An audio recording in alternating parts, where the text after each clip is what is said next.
Welcome, everybody, to the Electric Education Center, session 17, Electrical Inspector and Electrical Inspections.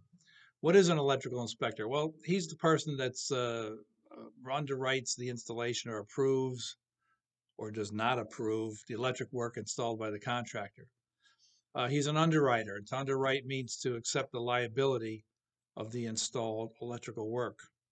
The electrical inspector is very instrumental, he or she, in keeping the general public safe. Why do people become inspectors? Well, if you notice, the people who are inspectors usually have gray hair, a limp, and maybe a bad back. This is a result of working as an electrician for a career. Maybe the shoulders go, or the hips go, or a knee goes. Maybe it's too physically demanding to do electrical installations. That's how it was in my case. So people become inspectors as a way to stay involved in their chosen field of construction.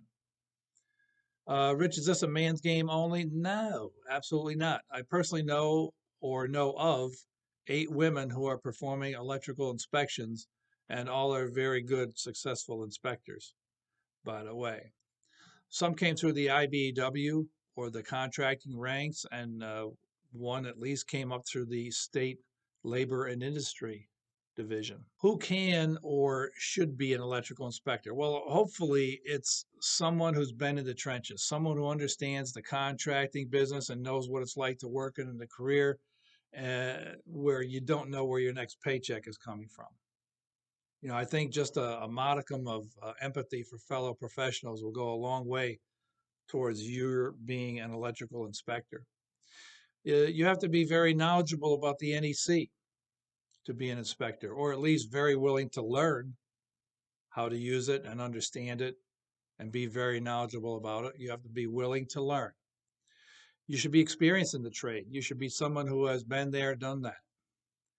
Uh, Now, you don't have to know everything, but you have to be willing to learn everything. I know that these days there's a trend towards crossover inspectors who are expected to inspect more than one trade, for example, like a plumbing inspector and an electrical inspector rolled into one. That's not me. I have a brother who's a plumber, and I would never disrespect his trade by conducting inspections in that trade because I've never been trained in the field. So, but that's just me. But I do know the trend these days is towards double and triple inspector positions. You might say, well, Rich, what was your experience? Well, after high school, I earned a 4-year college degree and I worked in industry for a number of years as a field engineer for Westinghouse. I left that to settle down and started teaching at a Votech school. Did that for 3 years. Then I went back into industry with American Standard Company as a plant engineer. Then back to Westinghouse. Then on to Brown Bavaria Electric. And then I started my own electrical contracting company. So I ran my own contracting business for 15 years and then closed that up, and I moved into an office working for Emon Corporation. The people who invented the Eman Demon meters, the electronic sub meters. Look them up online. Actually, I never even thought about being an electrical inspector till I was around 50 years old. I didn't want to work in an office anymore, and I wanted to get back out in the street with the contractors in the construction world. But I was not inclined to restart my contracting business. And so I decided at that point to start doing electrical inspections. Once I began doing inspections, I started a training facility that I'm sitting in right now. And it offers continuing education for electricians, electrical contractors, engineers, and so forth. All that experience brings me to today. The COVID area has brought Zoom classes and virtual learning to the forefront. And what goes hand in hand with that are my vlog sessions, like the ones you're watching right now. So now you're all caught up. So where will your life experiences take you? Who knows? But good luck to all of you. If there's something I could help you with, do not hesitate to ask. Many people have helped me along the way, and I'm giving back to the industry in any way I can. But for now, let's get back to the electrical inspector position. What attributes should the inspector have? Well, you got to be honest, you got to be professional, you got to be above reproach.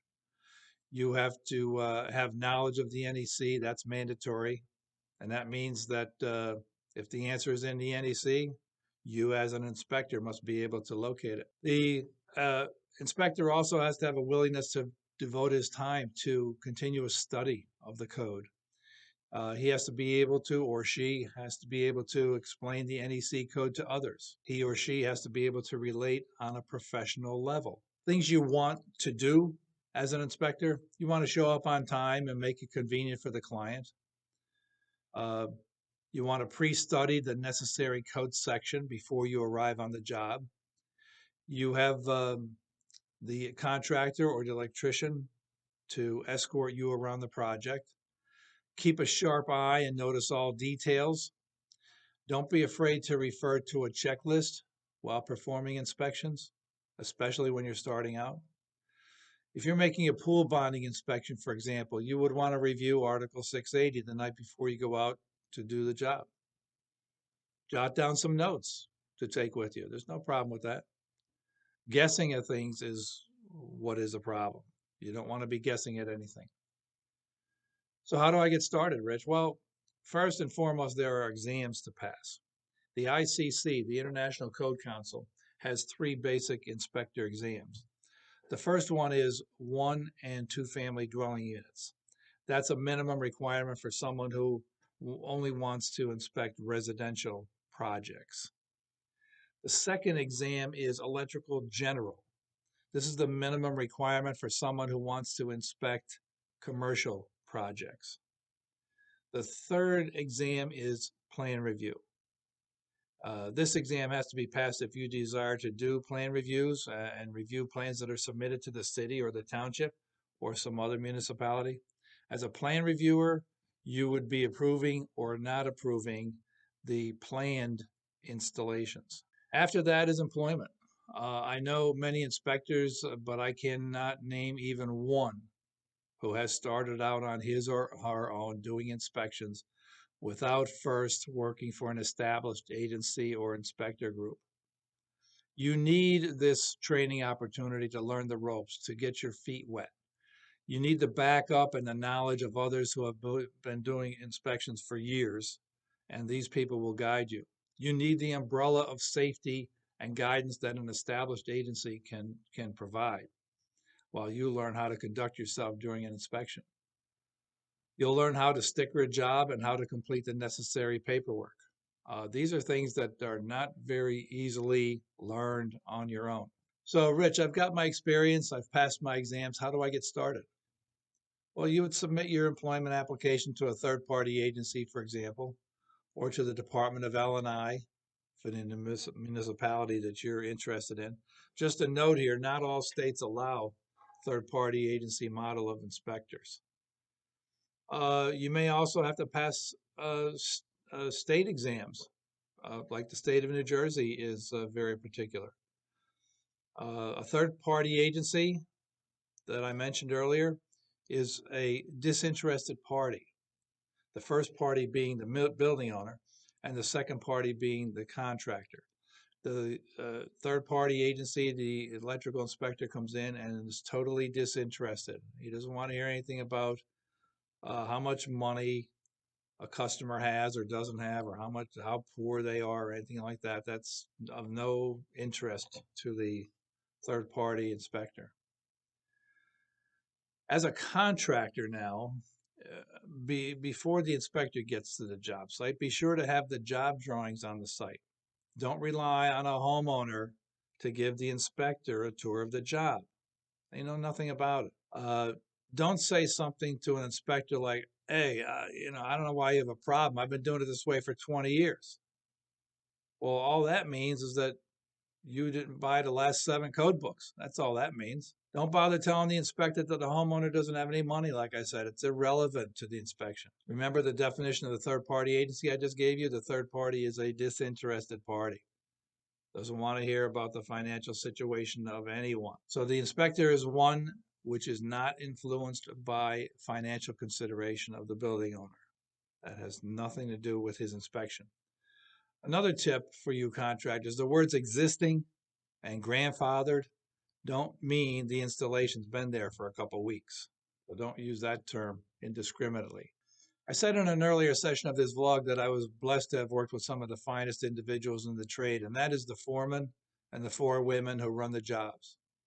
They coordinate their work crew, the building owners, the engineers, and the electrical inspectors, the AHJ, the authority having jurisdiction, and all this in addition to running their own lives. It takes a very special person with a can-do attitude to get this accomplished.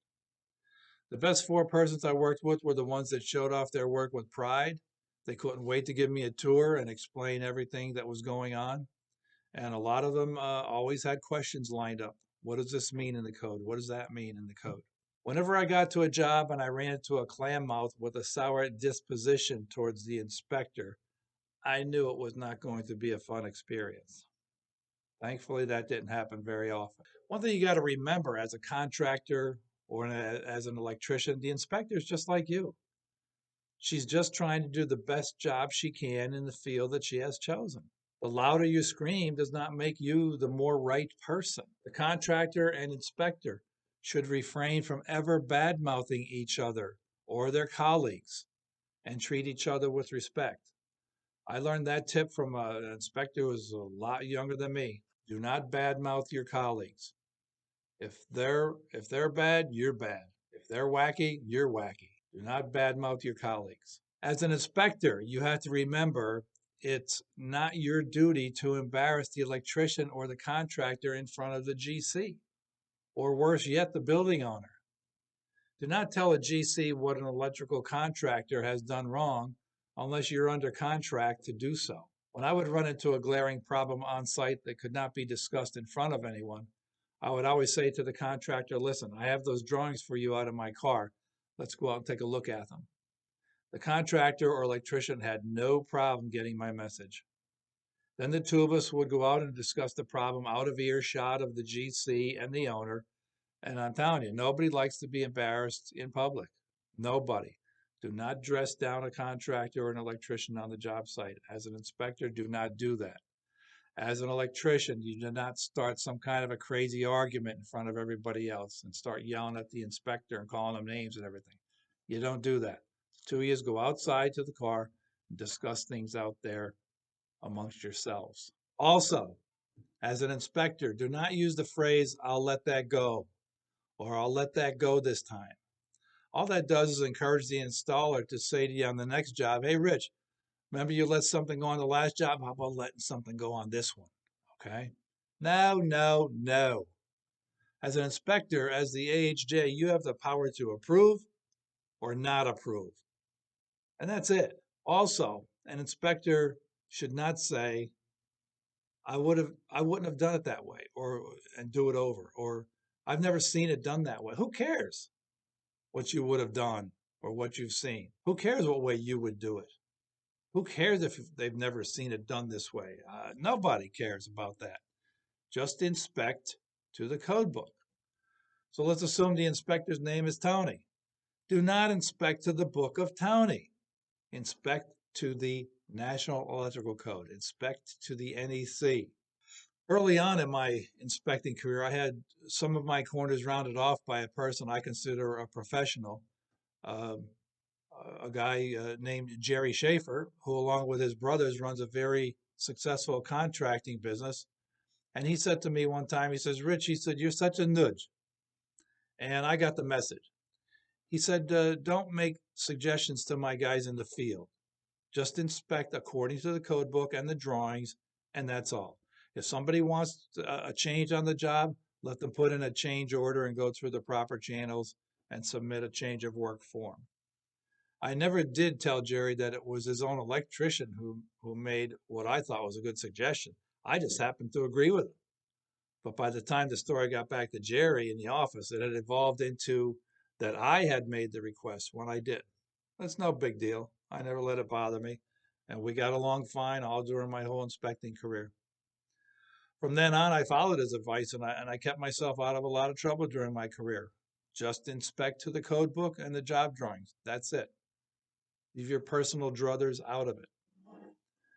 As an inspector, when you do discover what you feel is a violation, there is a saying that I like to use, and that is this.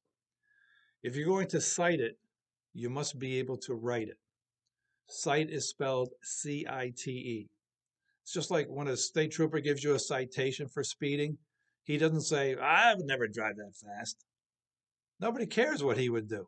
You're too busy being filled with rage because you got pulled over. He just simply hands you a piece of paper with the code violation 3662. That's what's written on the paper, and of course, a tidy sum that's associated with it. It's the same thing with the electrical inspector. He has to be able to tell you there's a violation of NEC code section 334.12, for example. I've been told stories of inspectors who say to the contractor, this is all wrong. You figure out what it is and fix it. What? I obviously don't know what's wrong, or I wouldn't have done it this way. Make sure the inspector earns his pay and lets you know what code section is being violated. He has to, at a minimum, be able to do that. Also, on the flip side, if the inspector says to you, listen, it's okay to do that job that way, I'll give you special permission. It's okay to use that wiring method. He has to put that in writing. If you don't put it in writing and something goes wrong on the job, and you go in front of Judge Judy with he said, she said arguments, that doesn't work. The special permission from the inspector or from the AHJ has to be in writing. They say, oh yeah, you don't have to use MC cable in this building. You could use non-metallic sheath cable. You could use Romex in this building. Really? Thank you. Can you put that in writing? Oh, well, yeah, maybe I could. Yeah. All right, I'll check it out for you. If he's going to give you special permission to do something, it's got to be in writing.